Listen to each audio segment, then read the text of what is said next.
अस्सलाम वालेकुम everyone, how are you guys.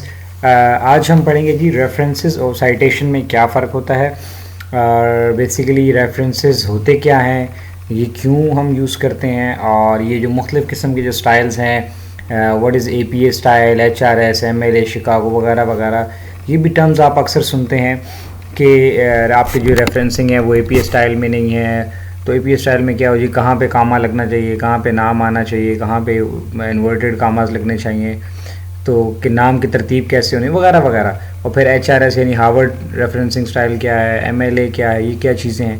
इस तरह के जितने भी क्वेश्चंस हैं हम कोशिश करेंगे कि आज हम इस वीडियो में एड्रेस कर दें। कोका मंजूर आपकी खिदमत में हाजिर है जी, trainer, speaker and life coach. My number is visible, YouTube link is visible. आप मेरे से बात कर सकते हैं, शेयर कर सकते हैं, डिस्कस कर सकते हैं। और अगर आपको ये वीडियो अच्छी लगी तो आप दूसरों के साथ शेयर भी कर सकते हैं, वो आपकी मर्ज़ी है। ठीक है जी। सो लेट्स बिगिन जी। First of all we'll try to understand what is references. ये रेफरेंसिंग क्या होती है। ये लेकिन जब हम कोई काम करते हैं ना, कोई रिसर्च करते हैं, तो हम मुख्तलिफ़ लोगों का काम इस्तेमाल करते हैं। यानी किसी बुक से फ़ायदा उठाते हैं, किसी आर्टिकल से फ़ायदा उठाते हैं। यानी वो काम जो पहले से बाकी लोगों ने किया हुआ है उसको स्टडी करके और उससे हम फ़ायदा उठाते हैं और उसको अपने रिसर्च में कहीं ना कहीं यूज़ करते हैं।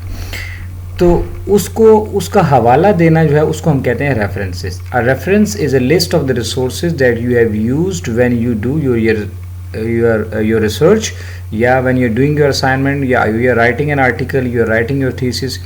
कुछ भी आप कर रहे हैं तो आपने जहाँ जहाँ जिस बंदे का काम इस्तेमाल किया है उससे फ़ायदा उठाया है, ये कोई गलत बात नहीं है। लेकिन आप पहले के किए हुए काम से फ़ायदा उठाते हैं तो उसको आप क्या करते हैं, उसको आप वहाँ पे आखिर में बताते हैं जी ये काम फ़लाँ का है। तो जब आप रिसर्च करते हैं तो आप किसी के रिसर्च आर्टिकल से आपने कोई फ़ायदा उठाया होगा, आपने किसी किताब से हो सकता है उठाया, या कोई ऑनलाइन रिसोर्स किसी वेबसाइट से, ब्लॉग वगैरह से लिया हो, किसी की स्पीच का कोई रेफरेंस दे सकते हैं, कोई कॉन्फ्रेंस पेपर यानी ऐसा पेपर जो किसी कॉन्फ्रेंस में प्रेजेंट हुआ हो, या किसी फिल्म, टीवी, वीडियो की डॉक्यूमेंट्री का हवाला देना है। यानी अलगर्ज़ आपने अपनी रिसर्च में कोई भी ऐसा मटेरियल जो किसी और का है वो आप जब यूज़ करेंगे और उसका हवाला देते हैं, देखें जी मेरी रिसर्च में तो ये बात है लेकिन फ़लाँ बंदे ने फ़लाँ किताब में, फ़लाँ आर्टिकल में, या फ़लाँ मूवी या डॉक्यूमेंट्री में भी ये बात इस तरह से की हुई थी। तो उस जैसे जो लिटरेचर रिव्यू के पोर्शन में या अक्सर इंट्रोडक्शन के पोर्शन में हम ये लिखते हैं, तो वो क्या होता है, उसको फिर एंड में हमने उसको हवाला देना होता है। अच्छा, अगर हम ये रेफरेंसिंग ना करें तो क्या होता है, देखें, because this is the others people work, क्योंकि आपने दूसरों के काम को इस्तेमाल किया है, उनके आइडियाज़ को यूज़ किया है, so you need to acknowledge them. It's a kind of acknowledgement. गोया कि आप बता रहे हैं कि जी मैंने जो थीसिस लिखा है, मैंने जो रिसर्च की है, इसमें फ़लाँ लोगों ने जो कंट्रीब्यूशन किया था उससे भी इस्तेफ़ादा लिए गए, तो आप उनको एक्नॉलेज करते हैं। अच्छा, अगर हम ना करें तो क्या होगा, इसको फिर कहते हैं टेक्निकल टर्म्स के अंदर प्लेजरिज्म। प्लेजरिज्म आपने शायद ये लफ्ज़ सुना होगा, कि अगर किसी ने नहीं सुना तो ये समझ लें, ये एक बहुत ख़तरनाक ऑफेंस है, एक जुर्म है। अगर आपने एक्नॉलेज नहीं किया, रेफरेंसिंग नहीं दी, तो क्या होगा कि कोई जिस बंदे का काम आपने इस्तेमाल किया वो आपके अगेंस्ट एक्शन ले सकता है। और वैसे भी कोई भी आर्टिकल आप ऐसे पब्लिश के लिए जब जर्नल में भेजेंगे, अपना थीसिस जब आप सबमिट करने लगते हैं, तो वहाँ पे आपके सुपरवाइज़र्स भी आपको कहेंगे जी पहले इसका प्लेजरिज्म चेक करके लाएं, कि आपने कहीं से कॉपी तो नहीं कर लिया, कहीं से कॉपी पेस्ट मारा तो नहीं है कि जी पहले से किसी ने काम किया हो था और आपने उसको कॉपी पेस्ट करके आपने प्रेजेंट कर दिया। क्योंकि ऑब्वियसली किसी को मालूम तो नहीं होता कि किस दुनिया में किस बंदे ने इस एरिया में या इस टॉपिक पे काम किया हुआ। तो फिर प्लेजरिज्म के अपने सॉफ्टवेयर्स हैं, फिर उसमें आपका वो थीसिस या रिसर्च आर्टिकल रन किया जाएगा। और एक ख़ास एक लिमिट है, यूनिवर्सिटीज़ में कहीं पे 10% है, कहीं पे 11 है, कहीं पे इसी तरह जर्नल्स की भी अपनी एक लिमिट है। अगर उसमें उस लिमिट को क्रॉस कर गया तो फिर वो आर्टिकल जो है वो फिर पब्लिश नहीं होगा और ना ही आपका थीसिस एक्सेप्टेबल होगा। तो रेफरेंसिंग बहुत ही इम्पॉर्टेंट होती है। अच्छा, इसी के साथ एक और लफ्ज़ यूज़ होता है साइटेशन। साइटेशन को यानी इसको ये बेसिकली ये साइट, CITE, साइट। साइट कहते हैं हवाला देना, ये भी रेफरेंस ही होता है। लेकिन जब रिसर्च के अंदर हम काम, मतलब जैसे थीसिस के अंदर जब आप कुछ लिख रहे होते हैं, तो देखें उसमें जो पोर्शन होता है लिटरेचर रिव्यू का या इंट्रोडक्शन का, तो उसमें हम करते हैं इन टेक्स्ट साइटेशन। इन टेक्स्ट साइटेशन कहते हैं कि आप बजाय इसके एंड में हवाले देते हैं, आप अंदर ही अंदर बात करके यूँ लिख देते हैं ब्रैकेट के अंदर मिसाल के तौर पे कोकब मंजूर है तो आपने लिखा जी आपने लिखा जी कोकब 2019 सेड दिस, ठीक है ना, या कॉमा में सॉरी या ब्रैकेट में लिख देते हैं, इसी तरह से करके आपने देखा होगा जी। शेंडलर एंड कूपर सेड, ये as per Chandler and Cooper जो है इन 1999 या फलाना 2018 इस तरह करके लिख दी जाते हैं। तो ये to show the reference support the particular statement, ये हम जो बात कर रहे होते हैं हम ये बताना चाहते हैं देखें जी ये बात फलां बंदे ने भी की है।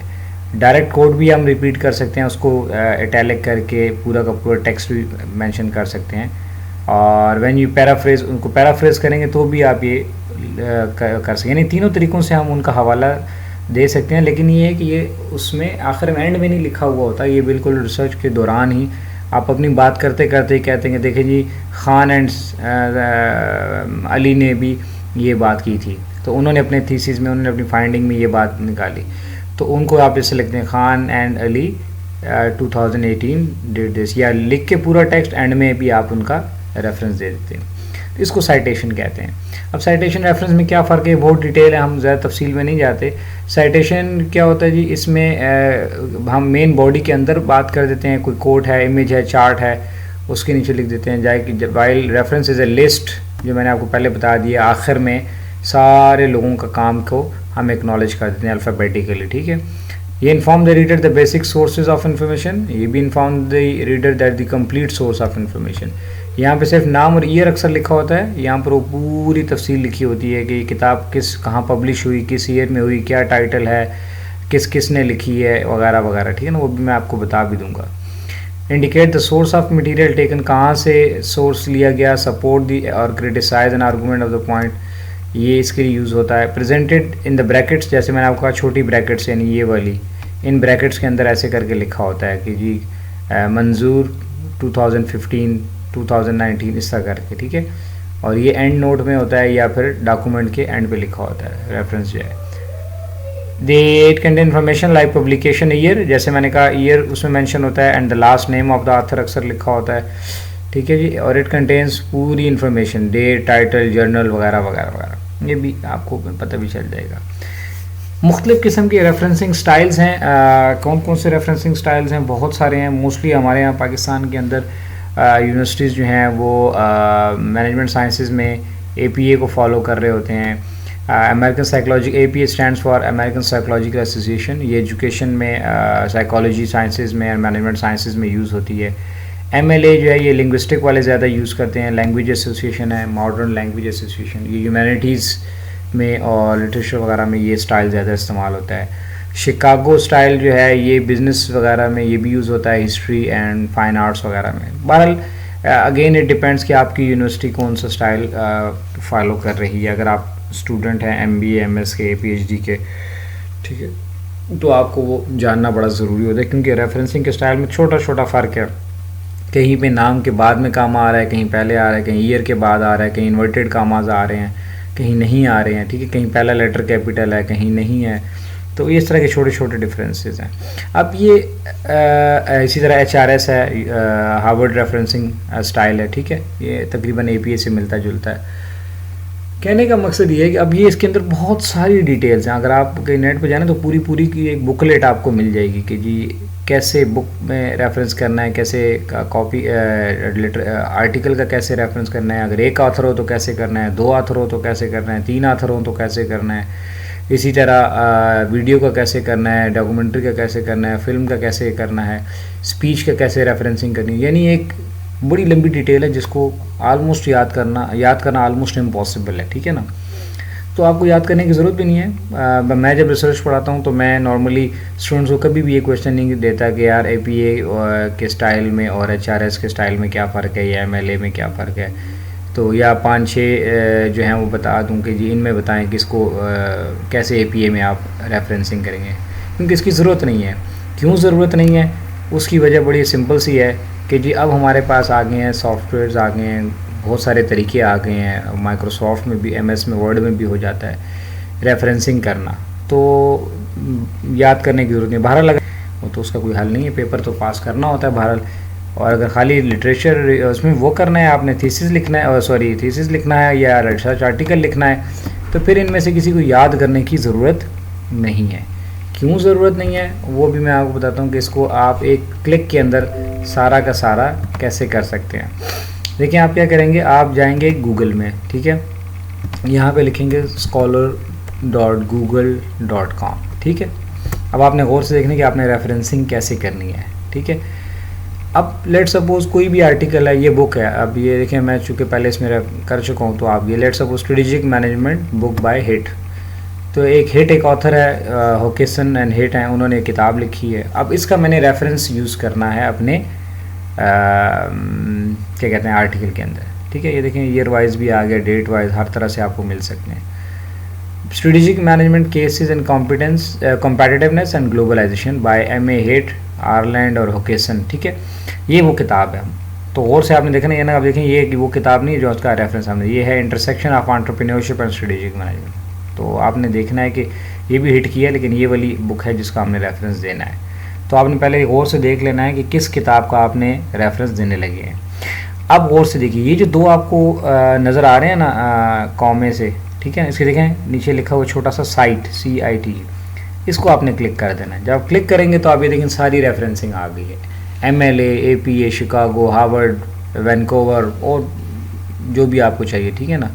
अब लेट सपोज आपकी यूनिवर्सिटी जो है वो APA स्टाइल में रेफरेंसिंग करती है, उनको ये डिमांड है, या जो इस आर्टिकल जिस जर्नल में आप आर्टिकल पब्लिश करते हैं उनको APA चाहिए, तो आपने ये करना है, यहाँ पे करना है कॉपी, राइट क्लिक कॉपी, और ये है जी आपका रेफरेंसिंग का पेज है, ठीक है। और यहाँ पर आपने सादा सा काम करना है, यहाँ पे करेंगे राइट क्लिक और सॉरी ये पेस्ट, ठीक है, Ctrl V करके पेस्ट कर दिया, या आप इधर से इसको भी यूँ करके पेस्ट करेंगे तो पेस्ट हो जाएगा, ठीक है।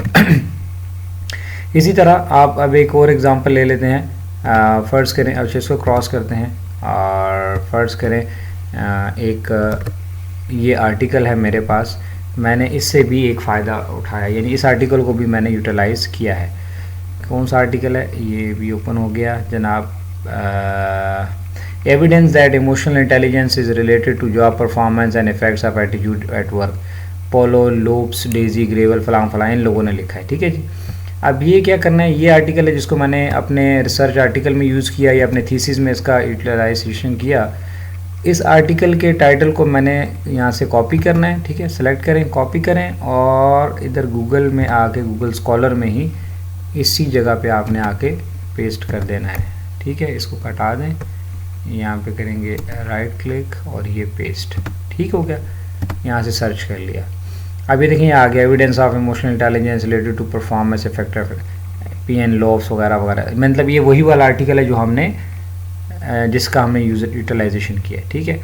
ये आ गया जी साइटेड, ठीक है, वही दो काम में आए, ये साइटेशन आ गई। अब यहाँ से हमने इसको, हम चूँकि APA यूज़ कर रहे हैं, इसको हम जब क्लिक करेंगे तो ये सारा सेलेक्ट हो जाएगा, right click copy and here comes the paste, ठीक है, ये पेस्ट कर दी। इस तरह करके आप सारे, अब आपको याद करने की ज़रूरत नहीं है। देखें ये हेड के बाद कॉमा है, फिर MA है, फिर डॉट है, फिर A के बाद डॉट है, फिर कॉमा है, फिर आयरलैंड, ये सारे ऑथर्स के नाम हैं, फिर ये ईयर है, फिर ये स्ट्रेटेजिक मैनेजमेंट टाइटल आ गया बुक का, ठीक है, केसेस एंड कॉम्पिटेंस है, फिर सिंग एज है, लर्निंग है, कहाँ कहाँ पे पब्लिश हुई, यानी अभी आपको टेंशन लेने की ज़रूरत नहीं है कहाँ कॉमा डालना है, कहाँ फुल स्टॉप डालना है, बस ये सारी रेफरेंसिंग कर देगा। और आखिर में आप इन सारे को सिलेक्ट करके इसको आप अल्फ़ाबेटिकल कर लेंगे, ठीक है। अभी चूँकि ऑलरेडी अल्फ़ाबेटिकल पहले H आता है फिर L है, तो ये अल्फ़ाबेटिकल है, वरना आप इसको यूँ यहाँ से अल्फ़ाबेटिकल भी कर सकते हैं, ठीक है। इसको आप अल्फ़ाबेटिकल कर लेंगे, ठीक हो गया। तो इस तरह से आपने रेफरेंसिंग करनी है। उम्मीद है आपको समझ आ गई होगी, और अगर फिर भी कोई क्वेश्चन है, कोई क्वेरी है तो आप मुझसे पूछ सकते हैं। Thank you very much. इस यूट्यूब वीडियो के ऊपर लिंक के ऊपर youtube.com/कोको-मंजूर लिखेंगे तो आपको तकरीबन 250 के करीब वीडियोस जो हैं वो मिल जाएंगी। अच्छी लगे वीडियो तो दूसरों के साथ भी शेयर करें। खुश रहें और अपना बहुत सारा ख्याल रखें। Take care, thank you.